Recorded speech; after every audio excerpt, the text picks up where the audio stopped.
Hello students, welcome to online classes. आज का है हमारा chapter 13 magnetic effect of electric current. Magnetic effect of electric current का part first मतलब video में कुछ टॉपिक हमने पढ़ लिए हैं, जैसे कि magnetic field and field lines. इस टॉपिक को भी हम लोगों ने कवर कर लिया है। अब हम देखते हैं यहाँ पर magnetic field due to a current carrying conductor. ये वाला टॉपिक हम पढ़ते हैं कि magnetic field due to current carrying conductor. In activity 13.1, we have seen the electric current through a metallic conductor produced a magnetic field around. In order to fill the direction field produced, let repeated the activity in the following way. मतलब जो magnetic field due to current carrying conductor होता है, इसको हम एक activity के द्वारा अच्छे से समझते हैं। यहाँ पर एक एक्टिविटी दे रखी है हमको 13.4। Take a long straight copper wire 2 or 3 cells of 1.5 connected all of them series as so figure 13.5। देखो इस वाले फिगर में हमको दे रखा है। अब हम इसको समझते हैं। Place of straight wire parallel to our compass needle, plug the key in circuit, observe the direction of deflection of the north pole of needle if the current flows from north to south as figure from 13.5a। The north pole compass needle would be move towards to east. क्या बताया गया है इस प्रकार की activity में? यहाँ पर बताया गया है कि जो डायग्राम है हमारा, ये वाला जो डायग्राम है हमारा, इस वाले में हम देखते हैं इसको। जो डायग्राम दे रखा है उसमें क्या दे रखा है हमको? एक सर्किट दे रखा है। मतलब ये हमारा पूरा क्या है? एक सर्किट। इस सर्किट में क्या किया उन्होंने? एक कंडक्टर, एक कॉपर वायर रखना है। जैसे कि ये हमारा क्या है, यहाँ पर एक कॉपर वायर, ये हमारी कंपास निडल है यहाँ पर। और जो कॉपर वायर होता है, कॉपर वायर के ऊपर मैग्नेटिक कंपास रखना है हमारा। ये हमारा पूरा कॉपर वायर हो गया। अब हमने यहाँ पर मैग्नेटिक कंपास रख दिया, जैसे कि डायग्राम में हमको शो रहा है। इसमें क्या करना है? एक बैटरी रखनी है। कहाँ दे रखी है बैटरी? देखो ये यहाँ पर दे रखी है बैटरी, जिस पर 2 प्रकार के चार्ज होते हैं, प्लस चार्ज और माइनस चार्ज।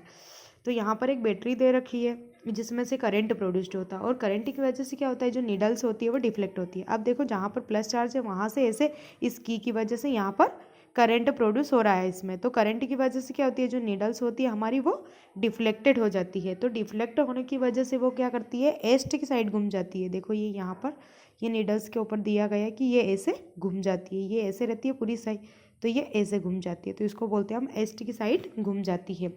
अब उसके बाद हम देखते हैं इसको, replace the cell connection of circuit. So 13.5, this would result the change of direction of current through a copper wire that from south to north. Observe the change in the direction of deflection of needle. You will see the now needles moving opposite direction, that is towards the west. Means that direction of magnetic field produce the electric current is also reversed. क्या करते हैं कि जो current होता है या battery होती है उसके हम चार्ज को यहाँ पर पलट देते हैं। अब हमने ए में क्या देखा था कि प्लस चार्ज इधर था और माइनस चार्ज इधर था। अब हम इसी को बी में देखते हैं तो हमारा जो चार्ज है वो इधर माइनस आ गया और इधर की साइड प्लस आ गया। तो चार्ज अगर हमने पलट दिया तो क्या होता है, प्लस चार्ज की दिशा भी चेंज हो गई, तो जो करंट होता है करंट की डायरेक्शन चेंज हो गई। अभी करंट इधर से जा रहा था, अब करंट इसमें इधर से फ्लो होता है। तो करंट की डायरेक्शन चेंज हो जाती है, तो जो नीडल होती है वो डिफ्लेक्टेड तो होगी, लेकिन उसकी जो डायरेक्शन होती है, अभी वो ईस्ट में हो रही थी यहाँ पर, तो अब ये यहाँ पर अगर डायरेक्शन चेंज हो गई हमारी, तो ये क्या करेगी, वेस्ट में डिफ्लेक्शन होगी। वेस्ट साइड में क्या करेगी, डिफ्लेक्शन करती है। इससे क्या पता चलता है हम लोगों को, क्या पता चलेगा इससे? देखो, इस direction to magnetic field produced by the electric current is also reversed. इससे यह पता चलता है कि हम करंट की डायरेक्शन चेंज करते हैं तो जो मैग्नेटिक फील्ड होता है उसकी डायरेक्शन भी चेंज होती है। इस डायग्राम से हमको अच्छे से समझ में आ जाता है कि जिस प्रकार करंट जाता है उसी साइड से उसकी डायरेक्शन भी डिफ्लेक्शन होती है। तो क्या होता है, करंट चेंज होगा तो मैग्नेटिक फील्ड की जो डायरेक्शन होगी वह भी चेंज हो जाएगी। ये था हमारा magnetic field due to current carrying conductor. ये वाला टॉपिक हमारा कंप्लीट होता है। अब हम इसको आगे देखते हैं। यहाँ पर magnetic field due to a current through a straight conductor. What's determines the pattern of magnetic field generated by a current through a conductor. मतलब क्या करते हैं हम, अगर जो मैग्नेटिक फील्ड होता है इसमें करंट स्ट्रेट कंडक्टर में इसको देखते हैं तो क्या होता है, यहाँ पर हम 3 प्रकार के कंडक्टर देखने को मिलेंगे हमको। तो पहला क्या है हमारा यहाँ पर स्ट्रेट कंडक्टर। स्ट्रेट कंडक्टर में क्या होता है, what determines the pattern of magnetic field generated by current through a conductor. We shall first consider the pattern magnetic field around straight conductor carrying character, मतलब हमारा जो फर्स्ट कंसिडर्स पैटर्न होता है वो कौन सा है, स्ट्रेट कंडक्टर का। अब हम इसको एक एक्टिविटी के द्वारा समझते हैं कि एक्टिविटी 13.5 के द्वारा। इस एक्टिविटी को आप बहुत अच्छे से पढ़ना, ये एक आईएमपी एक्टिविटी है और इस पर हमेशा एक क्वेश्चन पूछा जा सकता है, तो आप इसको एक क्वेश्चन के रूप में भी तैयार कर सकते हैं।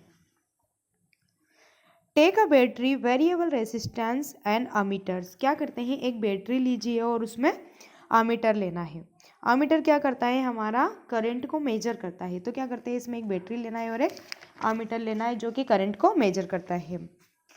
कनेक्टिंग वायर्स, प्लग की कनेक्टिंग वायर्स लोग स्ट्रेट थिकर कॉपर। क्या करता है, इसमें एक प्लग की लेना होता है जो स्ट्रेट थिक वायर लेना है और यह स्ट्रेट कंडक्टर का काम करता है। मतलब जो स्ट्रेट थिक वायर होता है हमारा, ये क्या करता है, यहाँ पर कॉपर वायर या स्ट्रेट थिक वायर, ये एक स्ट्रेट कंडक्टर का काम करता है। सेकंड देखते हैं इसको। Insert the thick wire through the centre normal due to plane of regulating cardboard. Take care that the cardboard is fixed, does not slide up और डाउन। क्या करते हैं, एक कार्डबोर्ड लेना है, कार्डबोर्ड में क्या करते हैं हम होल करके कॉपर वायर को ऐड कर दीजिए। अब इसको हम एक डायग्राम के द्वारा दोनों पॉइंट को समझते हैं। पहले में हमको क्या बोला था कि हमको पहले में ये बोला था कि एक बैटरी लेना है और उसे अमीटर से जोड़ना है। देखो यहाँ पर ये हमारी एक बैटरी हो गई और ये हमारा अमीटर हो गया। अमीटर क्या करता है, करंट को मेजरमेंट करता है। और उसमें हमको एक प्लग की लेना है, ये वाली हो गई कि हमारी प्लग की लेना है। ये क्या करता है, एक स्ट्रेट कॉपर वायर या स्ट्रेट कॉपर वायर लेना होता है। तो स्ट्रेट कॉपर वायर को क्या करेंगे, हमने एक कार्डबोर्ड लिया। देखो ये वाला जो पार्ट होता है इसको हम बोलते हैं कार्डबोर्ड। क्या बोलते हैं इसको, कार्डबोर्ड। कार्डबोर्ड लेना है और कार्डबोर्ड में क्या करते हैं, हम एक कॉपर वायर को ऐड करते हैं। जैसे कि ये वाली जो लाइन जा रही है हमारी, इसमें ये वाली जो लाइन है हमारी, ये कॉपर वायर की लाइन होती है। काय की लाइन है ये, कॉपर वायर की। तो इस प्रकार हम कॉपर वायर को कार्डबोर्ड के अंदर ऐड करते हैं। अब इसमें यहाँ पर देखो एक्स एंड वाई दो पॉइंट दे रखे हैं, इसके बारे में कुछ पढ़ लेते हैं थोड़ा सा। Connect the copper wire vertically between the points X and Y. मतलब जो कॉपर वायर होता है वो एक्स वाई दो पॉइंट के बीच में कनेक्ट करना रहता है। तो ये कनेक्ट कैसा होता है, सीरीज फॉर्म में कनेक्ट होता है। स्प्रिंगल सम आयरन फिलिंग अनफॉर्मली द कार्डबोर्ड। क्या करना है, इसमें देखो एक्स और वाई कहाँ दे रखा है, ये एक्स है और ये वाई है हमारा। तो ये दोनों क्या करते हैं, ये दोनों पॉइंट के बीच में हम वायर को कनेक्ट करते हैं। इन दोनों पॉइंट के बीच में हमारा ये वायर कनेक्ट हो गया यहाँ पर। और जो वायर कनेक्ट होता है ये एक सीरीज में कनेक्ट करना है हमको। सीरीज में कनेक्ट करने के बाद क्या करते हैं, यहाँ पर फोर्थ पॉइंट में दे रखा है कि जो कार्डबोर्ड होता है उस पर हमको आयरन फिलिंग्स डालना है, मतलब आयरन के कुछ टुकड़े डालना है। तो ये देखो यहाँ पर हमने आयरन के कुछ टुकड़े इस पर डाल रखे हैं। ये वाले जो टुकड़े होते हैं बारीक बारीक, इसको हम बोलते हैं आयरन फिलिंग के टुकड़े। आयरन फिलिंग के टुकड़े डाल देते हैं। अब क्या है यहाँ पर, keep the variable rheostat the fixed position and not current through the ammeter. Close the key so that current flow through the wire. Ensure that copper wire placed between the point X and Y remains vertically straight. क्या करते हैं, अब हम जो की होती है हमारी उसको क्लोज करते हैं। की को अगर क्लोज किया तो जो आयरन फिलिंग होता है एक, वह सर्कुलर्स में कनेक्ट हो जाता है। अब सर्कुलर्स कौन सा बताया गया है हमको यहाँ पर,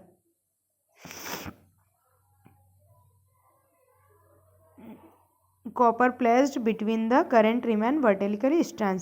तो यहाँ पर जो सर्कुलर होता है वह हमारा कॉन्सेंट्रिक सर्कुलर्स होता है। देखो ये यहाँ पर दे रखा है कॉन्सेंट्रिक सर्कुलर्स। कॉन्सेंट्रिक सर्कुलेंस का मीन्स होता है एक गोलाकार आकार में बराबर रूप से डिवाइड होना। मतलब यहाँ पर जो ये सर्कल दे रखा है इस प्रकार के सर्कल को हम बोलते हैं कॉन्सेंट्रिक सर्कल। तो क्या बताया गया है यहाँ पर कि जो की को हम क्लोज करते हैं तो आयरन फिलिंग क्या करती है, कॉन्सेंट्रिक सर्कल में डिवाइड हो जाती है। देखो ये यहाँ पर जो पूरा गोल बना हुआ है ये कॉन्सेंट्रिक सर्कल दे रखा है। इस प्रकार के सर्कल को बोलते हैं कॉन्सेंट्रिक सर्कल। इसके बाद है हमारा What do these concentric circle represented? They represented the magnetic field lines. ये concentric circuit magnetic field line को represent करते हैं। How can direction of the magnetic field found? Place a compass a point.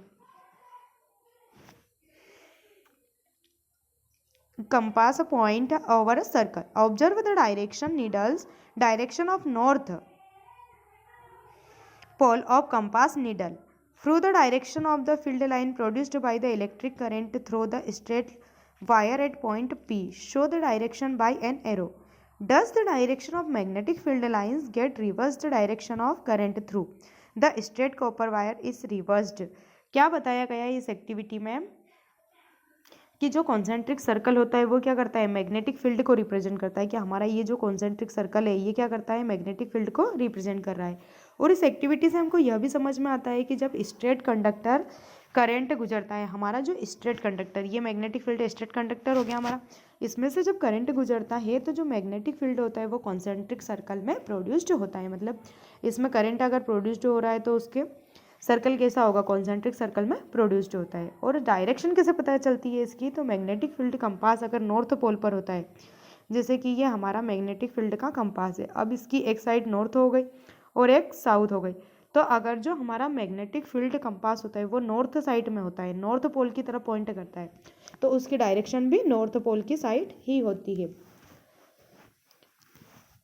और क्या बताया गया है कि जो नॉर्थ पोल का डायरेक्शन होगा, और जो मैग्नेटिक फील्ड का डायरेक्शन होता है, अगर हम करंट की डायरेक्शन चेंज करते हैं तो मैग्नेटिक फील्ड की डायरेक्शन भी चेंज होती है। इसके पहले भी हमने पढ़ा है कि यहाँ पर प्लस है और यहाँ पर माइनस है, तो अगर इस प्लस को और ये माइनस, तो अगर हमने यहाँ पर माइनस और यहाँ पर प्लस कर दिया तो क्या होगा, करंट की डायरेक्शन चेंज हुई तो हमारी जो मैग्नेटिक फील्ड होती है उसकी डायरेक्शन भी क्या होगी, यहाँ पर चेंज होती है।